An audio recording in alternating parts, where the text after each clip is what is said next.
All right, hello everybody, and welcome to the Orchestration Lightning Round. Last year I gave a presentation called "Everything You're Doing Wrong When Making Sheet Music," and that might as well be called that about orchestration, though I didn't want to sound quite as mean again. So this is sort of a follow-up to that, though, specifically focusing on that. And I've got a lot to go through, so when I say lightning round, I do mean that. I'm going to be moving quite quickly. Some slides, we won't really say everything there, but these will be available online, and I think this is being recorded, and I exist as a human to talk to if you ever have questions after. But speaking of me, my name is Thomas Kresge. I'm a professional orchestrator and music copyist. Worked on a lot of projects in games, TV, etc. In fact, I am going to point out that those two pinball tables I worked on are in the arcade this year downstairs, which is fun and cool and neat. So, enough about me. Let's just get right to it. But first thing I want to do is actually define what I mean by orchestration, because I think a lot of people have a definition in their head, but I want to give my definition to get into a certain mindset of what it means to be an orchestrator. So to me, the best definition I could come up with is that orchestration is the art and craft of adapting a piece of music to a particular ensemble. It's both a technical and a creative craft, meaning that you have to contend with the physical realities of the instruments you're writing for, while still trying to be interesting and creative and musical. With, in my opinion, the technical part being the more important thing to get done first before trying to be super creative. So an orchestrator is making decisions on how to color and express a piece of music while arranging that in a way that is idiomatic and satisfying for the performers involved. As far as I'm concerned, orchestration is not the same as composing. It's not the same as arranging necessarily. And it's not just about instrumentation, about knowing what an instrument can do. It's about how we combine all of those things together and the context in which those notes appear. So it's the entirety of it that's important when orchestrating. So like one of the most problematic questions I see is somebody sharing like a measure of music and saying, "Can you play this?" And like the answer might be yes, or it might be no, but like when I talk about context, we need to know more, like what's the dynamic and the tempo and the articulation, but even more, most importantly, is what is everybody else doing? What is going on?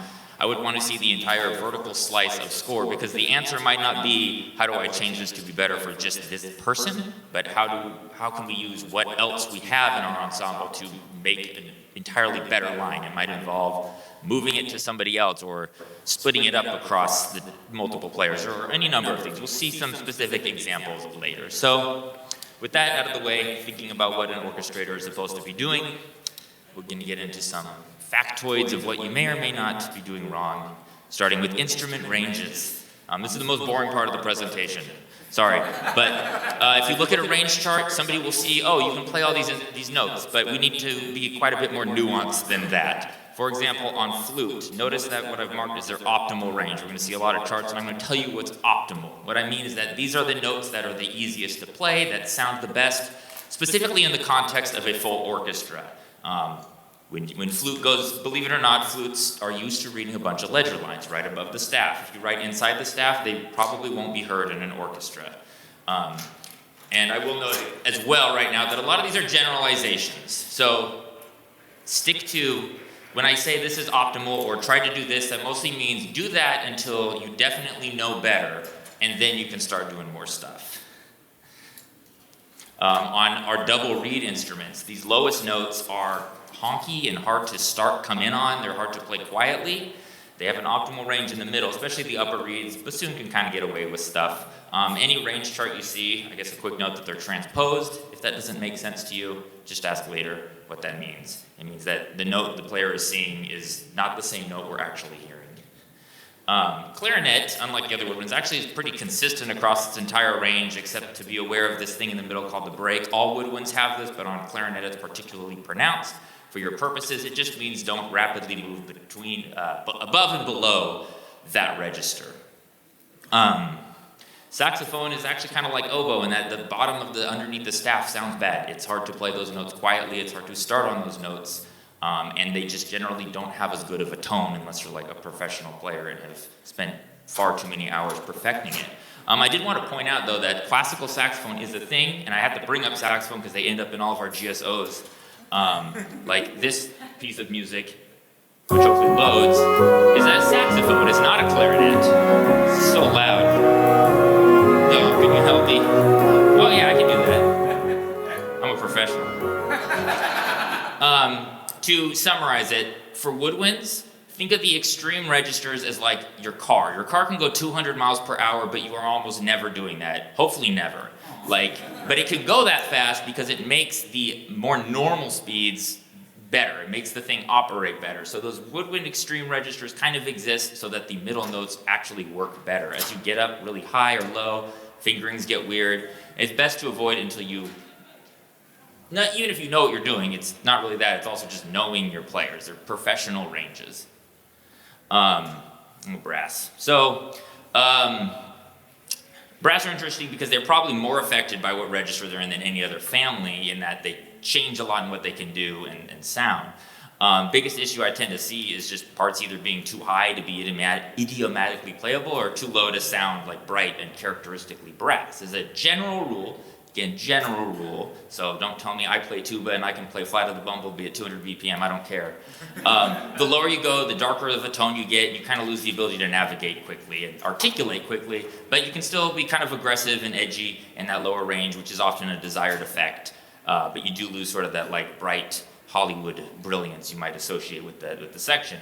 Higher notes tend to get loud and piercing, good if you want an epic fanfare, not so good if you want something more delicate. Generally, the higher you go, the more difficult it becomes to play quietly, generally.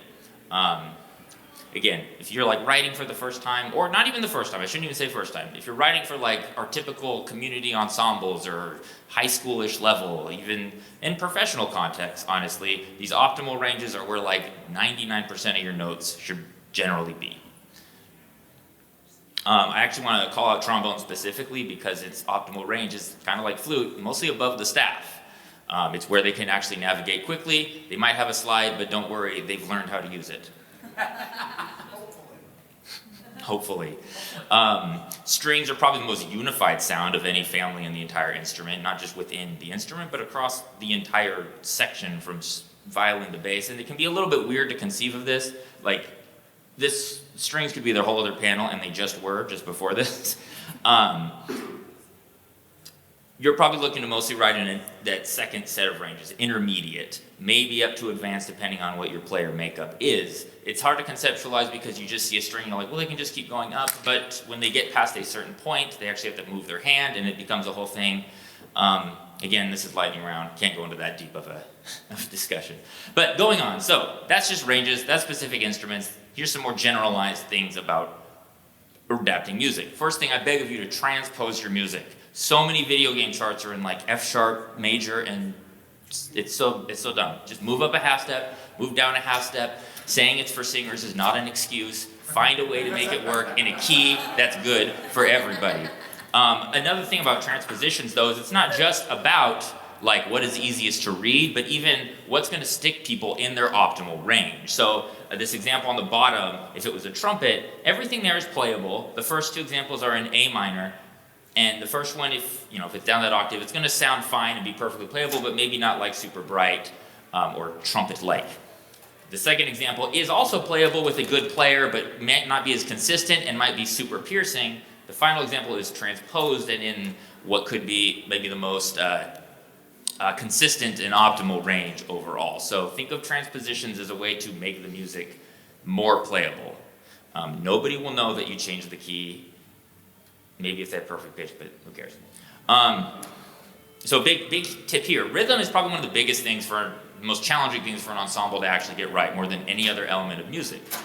To help with this, your downbeats exist to give players some reinforcement on what they're playing. So if you have some line and it starts on a syncopated note, adding a downbeat for them to start on or go to really helps out a lot if that's an option. Usually it can be even depending on the line. So we're going to come back to this a lot about how downbeats really help players out. If you have just a rush of notes, give them somewhere to land on. Even if the notes before, they might get a little out of time, but those downbeats are where we're going to hear everybody actually coming together.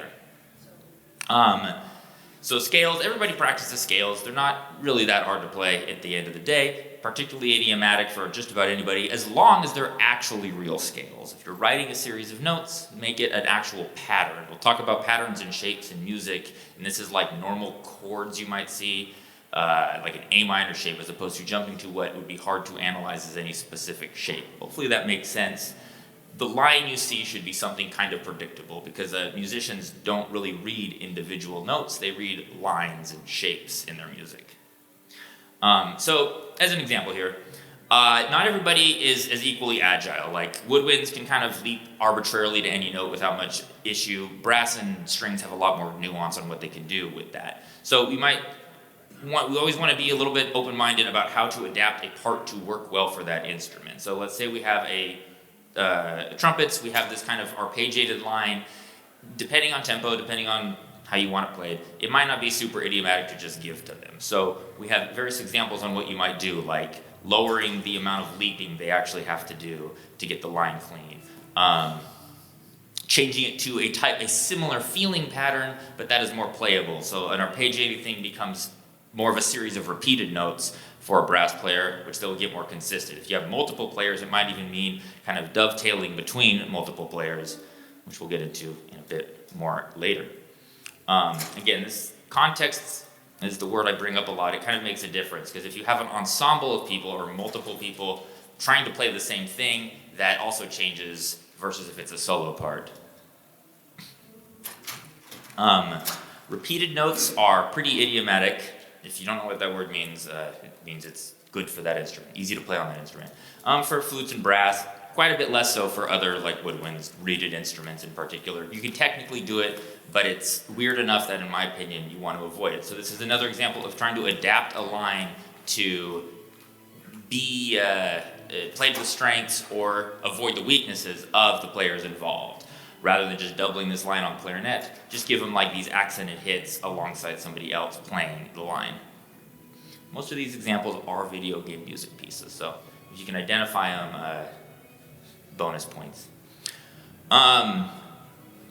We need articulations in our music, especially if you're like a woodwind player. You expect to see slurs over a lot of notes. And it's not just a matter of like, how do I want this to, how do I play this on a technical level?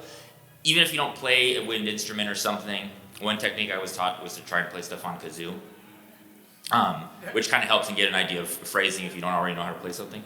But it's a way of communicating to your musicians what you actually want. Maybe they change the slur a little bit or the exact details of it, but at least when I see those articulations, I know what you're actually trying to go for, as opposed to seeing nothing at all, and I just kind of have to make it up. And when you have 40 people in your orchestra and they're all making it up, you have a disaster. We can't slur over repeated notes though, so like just don't write it that way. If I see that, like I know what to do, but I will judge you. And I want to point out trombones again. They have a slide, and people are like, "Well, they can't do anything except sound like clowns." But you can just slur and do stuff like any other instrument on trombone. Something I've seen kind of a lot happen is somebody putting a big long slur over 1700 measures, calling it a phrase mark, and that's not helpful at all. Break it up into smaller phrasing bits. On like a string instrument, for example, when they see a slur that equates to a bowing, meaning that they have to, they go in one direction with their bow until they see the next note, and then they go in the other one, but they physically cannot go on forever before changing it. So when you write something that doesn't work, they will change it for you, whether you like it or not. Why did this, my iTunes like just keeps popping up randomly, and it, at least it's not on that screen. Okay. Breathing. So again, on the topic of like how we're phrasing music, we need breath marks. This is, again, you cannot do it, but then the players will decide for you, and it's not so much that they'll make a bad decision as much as when you have an orchestra, everybody will make a different decision. So we can do that with breath marks, like a little apostrophe somewhere and slurs to show exactly where you want them to break up a phrase. And breath marks aren't just for wind players. They're for instrumentalists who don't have to breathe, like percussion and strings. When they see it, they will know, okay, there's a breath here somewhere, and I will lift, I will stop the note a little early, whatever it is. They will listen and phrase with the rest of the group. Please give your players breaks. Just a happy reminder that rests are okay. If everybody's playing the whole time, they're going to get tired, and it's probably not very interesting writing. Actually, a specific point too, that like brass and vocalists, if they're performing high notes and loud notes for a long time, it literally tires them out. They can't do that forever and sound good. String players can maybe play forever. Woodwinds should be able to, but I can't. Give us breaks.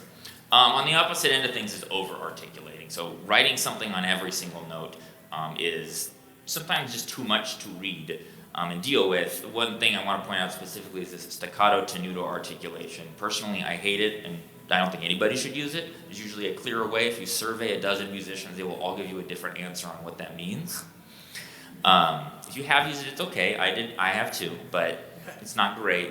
And I want to point out accents, where I've seen accents on every single note, and of course, if every note has an accent, and then no notes actually have an accent. So use them thoughtfully on what you actually want emphasized. Thought I got rid of this slide because it's about notation, but I guess I didn't. Percussion parts, notate them by player, not just by instrument. Moving on. Drum set. So, with like rhythm section in general, actually, you don't need to give them every single note to play. In fact, you should not do that. You can do something like notating, giving them a general groove, like one measure, play this, and then writing slashes, or you can even just write a word in and say swing or rock groove or something. They don't want to read 1,000 notes forever, and in fact, not seeing that makes it a little easier to navigate because they'll know when something different is supposed to happen. Instead, you tell them the groove and you give them some instructions in the music as to what else is going on in the orchestra or the band throughout. So, like if you listen to this piece, hopefully this plays back. Okay. If you listen to this piece, you can hear the drummer mostly following the chart. This is a jazz piece, so he's going to take a little bit more liberties than what you might expect if it was like a more classical-ish kind of thing. But this is all the drummer saw, and we'll know what to play.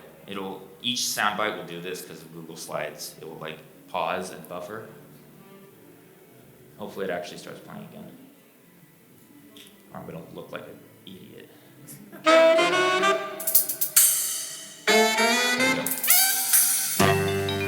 So listen specifically to the drums and notice the notes written in are basically saying the band is playing a hit here, you should probably do something too. That's rehearsal A.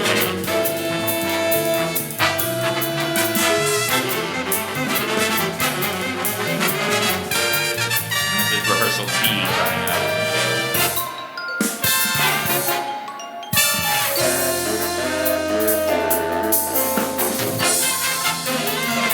That hopefully gets the point across as to all they really need to see. General things. Guitar is a similar thing. Give them chord symbols, give them slashes, maybe write lines in to for the music rather than writing full-on voicings and notes. Unless you are a guitarist and know exactly what you're doing, then it might be okay.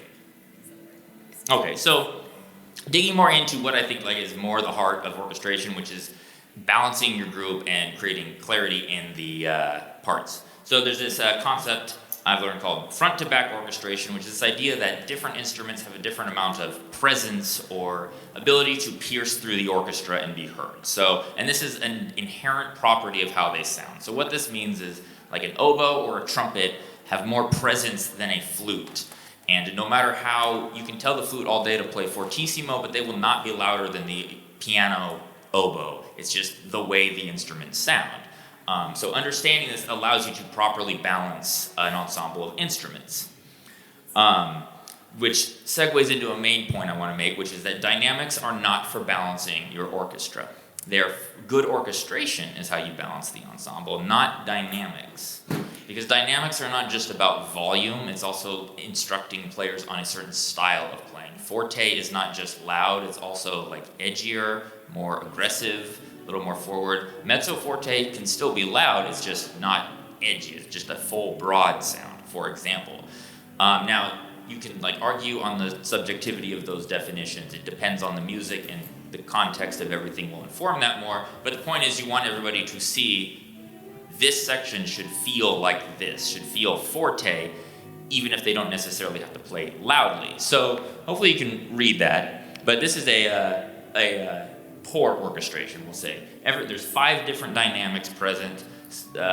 Flutes are like inside the staff, where I mentioned earlier they will barely be heard, and the orchestrator thinks if I tell them fortissimo, they'll be heard.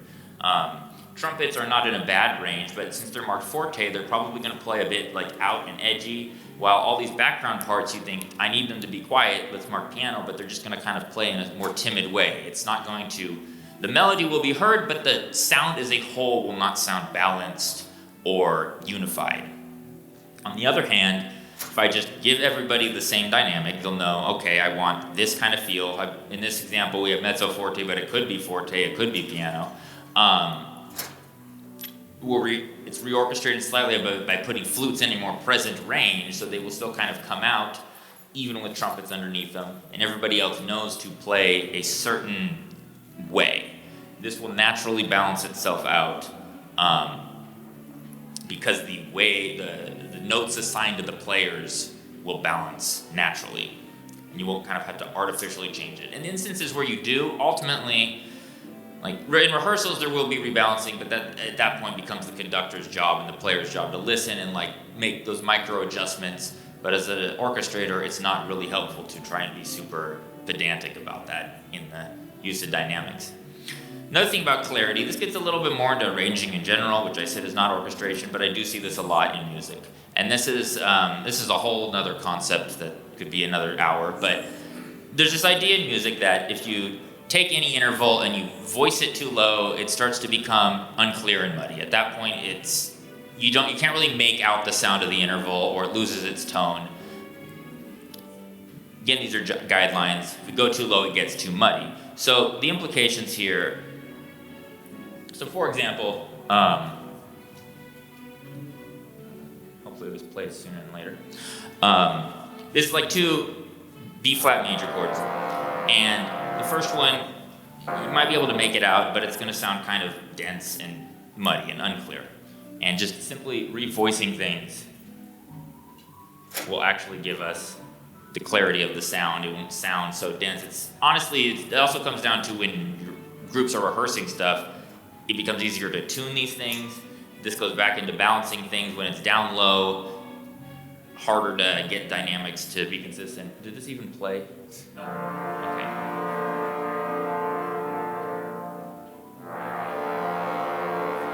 And that doesn't mean you would never do something that low, but again, it's a matter of knowing. Knowledge is power, so you can control your music better in knowing what you're going to get when you, quote unquote, break the rules. One of the bigger implications of this that I see is that like someone will just be writing lines, putting notes wherever, and go, oh, I want this to sound bigger, so let's double it down an octave in some other instrument, but then immediately you have these kind of bad collisions and muddiness just by doing that and not paying attention. In the effort of clarity, a good guideline here to think about is to keep a distance of a third between your melody and background parts. So in this example, top line's playing a melody, background, bottom line has this, plinking, whatever going on. But in every measure, there's some kind of collisions between the melody. And with using certain instruments, they might be able to like pierce through, but it might still sound unclear, difficult to discern or make out what's going on. And the solution to this is just changing notes in your background to either be in unison with your melody or within a third of it, so that it has a little more space to come out and we don't hear like 3 notes, we don't hear these clusters interfering with our ability to hear what's most important. All right, I might move quickly through this stuff to get to more interesting stuff later, but colors and effects. So when it comes to orchestrating, there's a lot of ways to be less boring, things you can make the instruments do, other sounds that they can make that will also just make them sound more orchestral in a way, and this is just a brief, far from exhaustive list of some of these things to keep in mind. Things like trills and tremolos rapidly moving between different notes, very idiomatic on strings and woodwinds, kind of goofy on brass, used with the care. If you see these 3 lines called a tremolo, means different things on different instruments. On strings, they will rapidly repeat a single note. On woodwinds and brass, you have the best to usually avoid, again, unless you want a weird sound, flutter tongue technique. A percussionist would see it and do a drum roll. I'm going to skip through the audio examples because I don't want to run out of time before we get to the end. You can look them up online if you're not curious, if you don't know what they are. Point is to be aware of this stuff so you can kind of ask them. So here's one example of just an orchestration of a familiar tune without any, just the notes.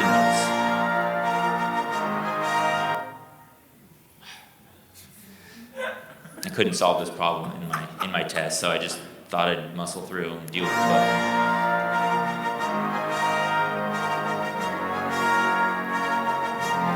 So it's fine, there's nothing wrong with this, but maybe we can make it sound a little more interesting by putting fluttery shit in it.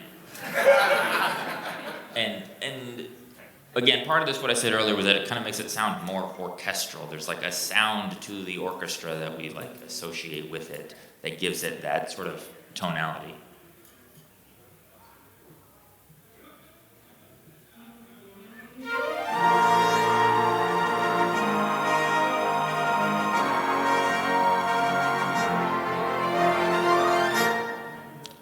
And I was like a little gratuitous with the trills and stuff here, but just to get the point across. Keeping these things in mind, more effects. I'm gonna, skip through because I don't want to run out of time. I do want to point out with trombones and glissandos, they can only play certain ones. They can't, for example, go from a D in the middle of the staff to an A on the bottom space. Due to the way the slide works, you can add more with a trigger. Just keep this in mind if you're writing a glissando. There's certain ones to deal with. Again, more tones you can get out of these instruments. Brass have a lot of mutes they can play with. Even string players have mutes that kind of give them this darker tone. Just give your players time to put them in or take them out.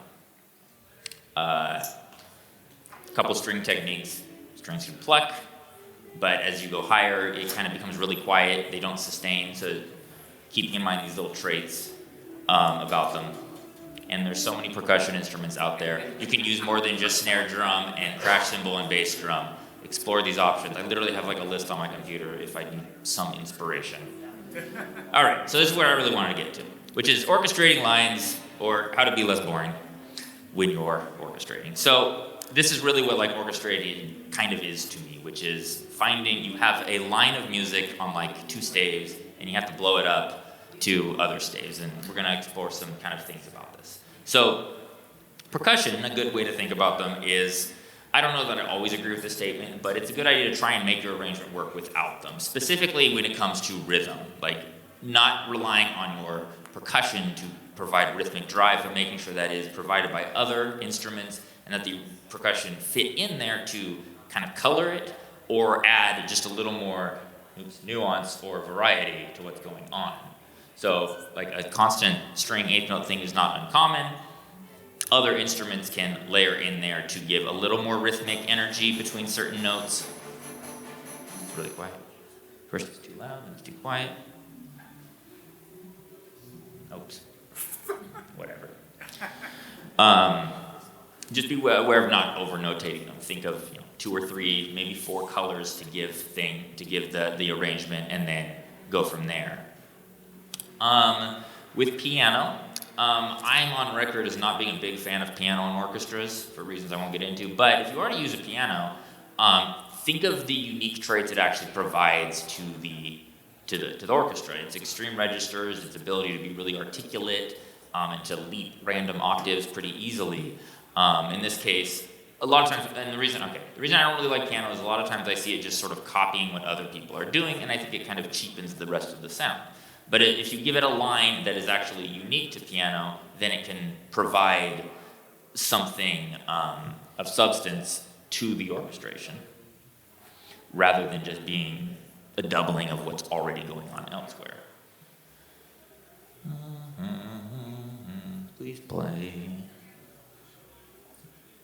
Well, I actually do have a backup. I should use that instead of relying on the internet.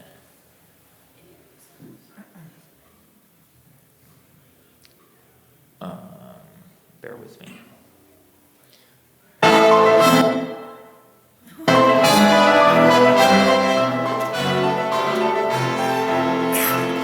trying to listen to piano and what they're actually adding there, which are, whatever, the little plinky noises and stuff that are unique to them. All right, so orchestrating. You have this, set of chords or something like that, and we want to voice it out, spread it out to all these other instruments. So here's one example of that. To read this score, the bottom staff is just like the chord in its entirety. Say that's where we started, and then above that is sort of the way we've added rhythm to that, and then the rest of the orchestration above that.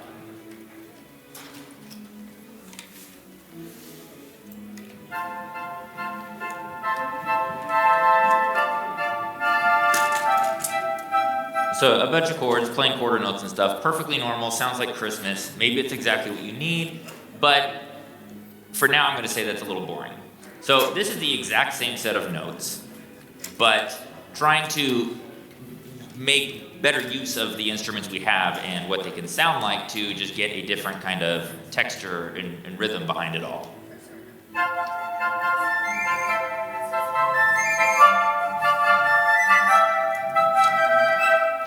So again, I want to emphasize that both of those examples were the exact same set of notes, except maybe like there's one extra note in piccolo or something, just rearranged in a different way, in a different rhythm, in a different pattern, across the same set of instruments. And like objectively, one is not inherently better than the other, but what I encourage people to do is to just try and think more creatively of if we can do something more than a pulsing quarter note or just sustaining a chord, unless that is absolutely the best texture for that moment.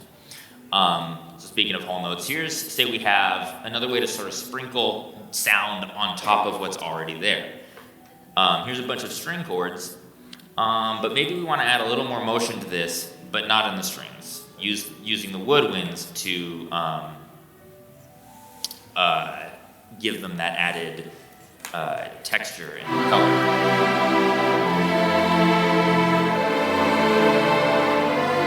So that's just strings. And now, taking the exact same notes, I'm not adding any notes to this, I'm using what's already there, but playing with rhythm and specific doublings.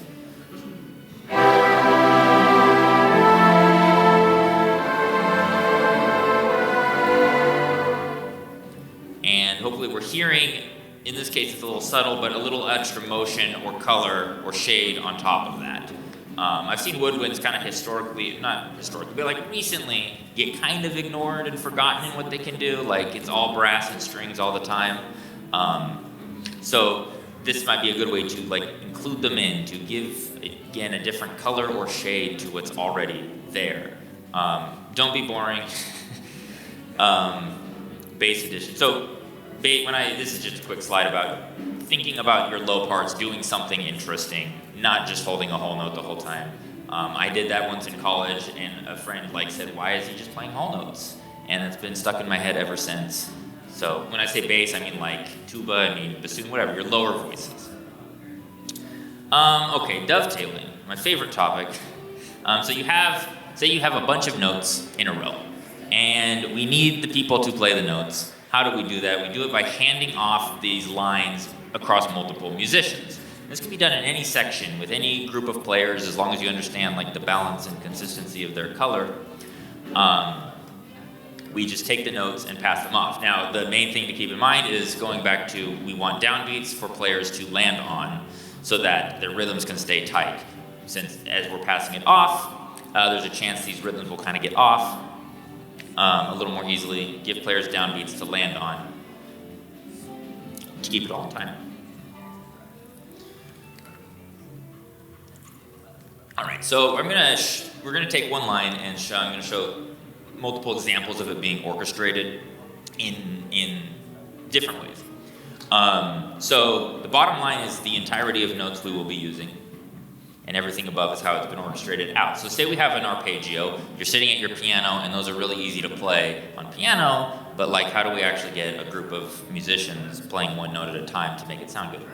In this case, you're using a combination of dovetailing and staggered entrances. What I want to point out about this is how in the good example on the left, everybody comes in on a downbeat rather than just sort of a syncopated rhythm in the middle to help keep it in time. And in some cases, like where an instrument can't play low enough, like viola, the notes just doubled up an octave, we'll still hear the basic sound of it rising and falling.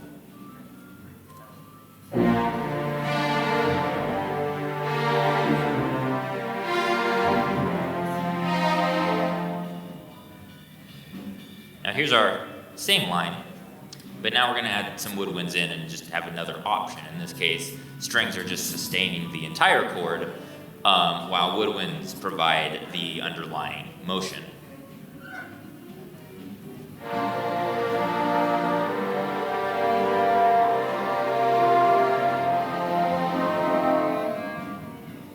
And it's just one example. There are theoretically limitless ways to handle this within the same group of musicians. Could have had multiple people playing the arpeggio line, or fewer people, or whatever. Your imagination is the limit here. And a final version now incorporating some brass and percussion. I did add a couple higher notes at this point, but it is otherwise basically the same notes you're seeing in the bottom.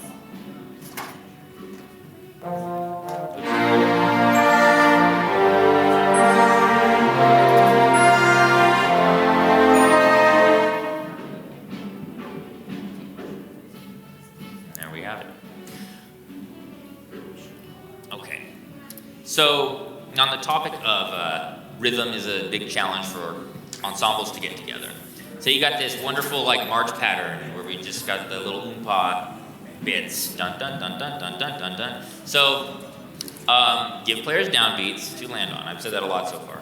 So in the example on the left, everybody's playing an offbeat, especially at faster tempos. They're going to slowly get out of time until they're just playing on the beat. So the example on the right, we have frequent downbeats. Now there's a lot of downbeats there. It doesn't need to be that often. Every 2 bars, something. It can even be at somewhat random spots if you really want to hide the effect of it. But again, just giving players downbeats to help with rhythm. Similar idea, we have a syncopated rhythm.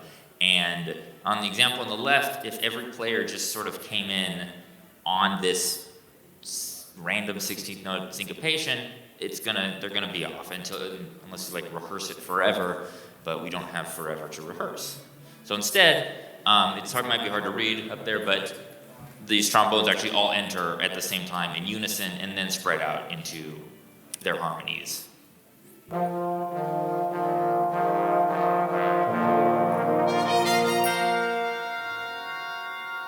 The dovetailing in the upper brass is not that great. This was a studio recording, so we could get away with it. But for the trombone part, again, downbeats are your friend. Okay, so another tip here about dealing with accents. So say you have a long series of, this is a very like common thing we'll see in orchestral music. Some long series of notes and then some underlying accent pattern within it. Da da da da da da da da da da da, something like that. Perfectly okay on its own, but rhythmic figures like this tend to not necessarily get out of time, but the accents are often rushed or dragged a little bit as the player tries to hit it in the middle of some consistent rhythm. So instead, we can give those accents to other players and just let the underlying groove sort of sit on its own. So in this case, the strings had the accents before, but they have now been taken out and given to woodwinds and brass. Even some of the extra faster notes are taken out and just given to other players. So here it is just strings.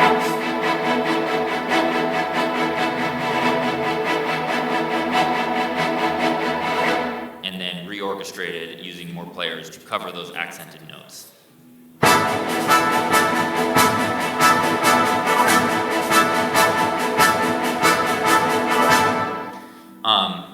And like I'm doing a pretty extreme difference here. It doesn't need to be like you're using every other musician now. It could just be that it's just woodwinds hitting those accents or just percussion or something like that. It doesn't have to be everybody, but I hope that shows the idea of how you would actually apply this to help the orchestration. The other benefit this has is it often brings things like those accents out more by using, again, instruments that are maybe a little bit better at that. Strings can play loud, but like a brass will always do a better accent than strings. Just is what it is. All right. And harmonizing melodic lines is this last slide we got. So unisons can be kind of hard to keep in tune. Where was I going with this? I had a point. Let me organize my thoughts.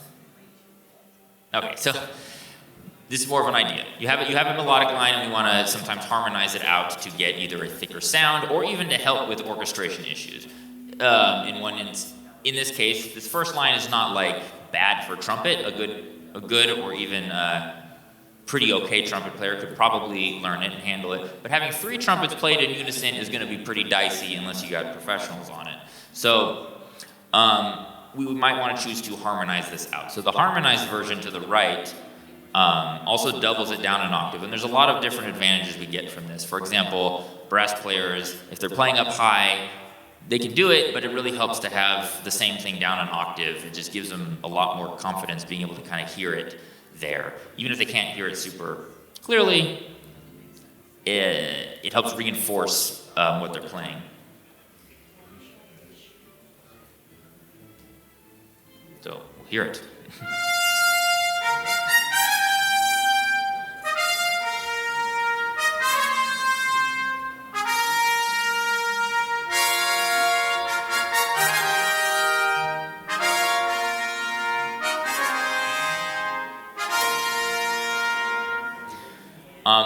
When I'm doing this, there's a couple like other little details in here. For example, when the line goes a little bit lower, rather than keeping the same like 3-part harmony going, some of the trumpets go into unison to keep everybody in a more optimal kind of bright fanfare range to maintain kind of a similar color. And oh no, we don't want this yet. Stop. Okay. And that's actually the end of it. So, questions and answers. The main summary here I want to make is that orchestrating is how we're adapting a line to the players we have, and there are many solutions to the same thing. A good orchestrator has to have some amount of humility to be told that this line is going to be tough, and rather than saying, well, why don't you just get good, you have to find a way to make it work and think more about what is the effect I'm going for, not what are the exact notes I need. What is the effect I'm going for? And there's probably a way to rewrite that and have the same effect, the same feel, but happier players. And it's not just about making your players happy. More consistent music, it's about making the music more consistently playable, which will make it sound better. Anyway, that's my soapbox. Thank you.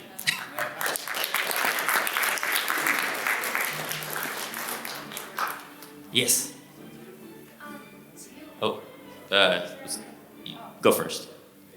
Fight it out. I don't know. I was going to ask, is there any kind of general guidance as far as whether you're kind of breaking things up, like arpeggiating and moving things around, or is there any guidance as far as like how many things you got going on at once before it gets to?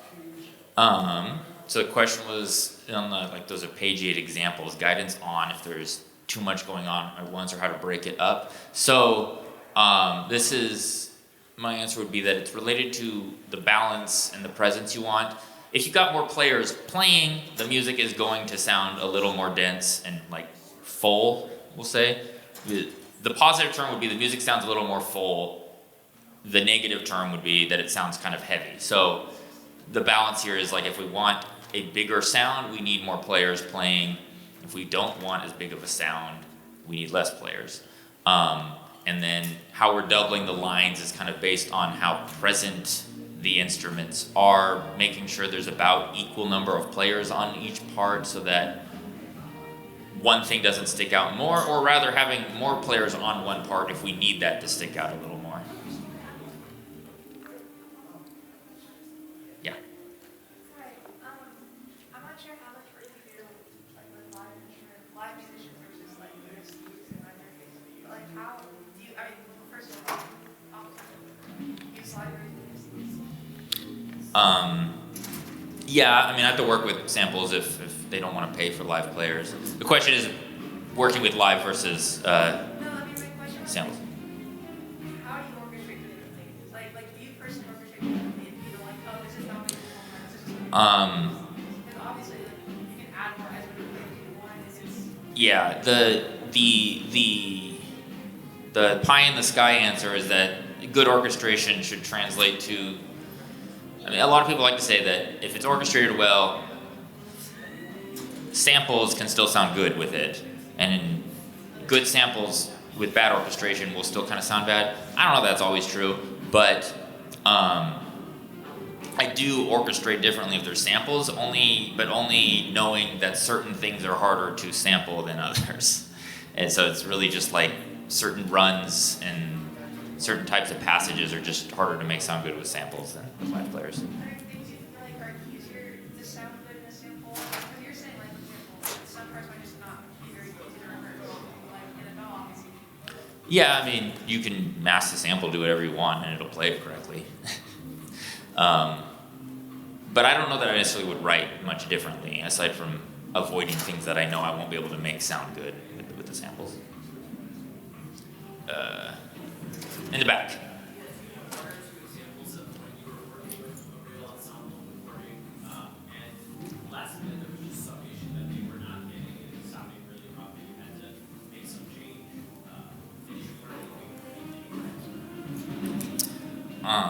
Well, I'm good enough where that doesn't usually happen, but I know it has happened. I'm trying to think back because there's a lot of my sessions I've not been there in person, so I wasn't necessarily able to correct. There's been instances of like a string harmonic or something that doesn't work, and we just have to like leave it out and do it again. A lot of times what it comes in like a recording session scenario, since you're just trying to get things recorded, like sometimes if something is rough, you just, we stripe it, meaning that some players will record and then we'll record some other players. So that's usually what kind of it comes down to. If there's some issue or something that's extra tough that one person isn't getting or whatever for whatever reason. In the back, yeah. Do you ever think about managing player interest? Like, if you think that ideally for the sound, you could have somebody not play for a long time, but then it would be boring for them. Is that something you consider? Yes, absolutely. I want the players to enjoy the music, honestly. So especially, I think for people here, probably the most relevant context is like you have a local GSO if you're writing for. Then yeah, the whole point of that is for the people to actually enjoy it. And again, sometimes a whole note is exactly what you want.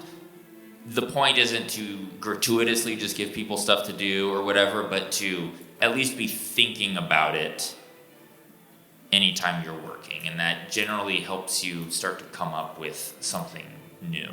Especially the more you write, you'll maybe start to identify, oh, I've been doing the same exact rhythm in every single arrangement, let's try something different, or something like that. I mean, as a player too, just having played in the MCO, I appreciated pieces having breaks in them. I don't want to play constantly for 30 minutes without stopping. But when I do play, I do want it to be kind of meaningful as well. Otherwise, the player will kind of, I don't know. The psychology behind it too is that a player will start phoning it in if their part is boring. So think about that as well. Yes? What orchestration notes do you have for synthesizer? For, Synthesizer? I don't know, man. I mean, it's a keyboard, so as long as it's playable by a keyboard player, great. I mean, I didn't think about that. I don't have a summary off the top of my head. Do you have an example of like what you're thinking? It's just because every orchestration class obviously there's the meat and potatoes of orchestration. Mm-hmm. But some of my favorite works are like the works of Jeff Macker, which includes orchestra and synthesizer together. And I know a lot of that depends on the timbre of the synthesizer, but again, you can fall into the same trap of I don't want to double. Yeah. So that.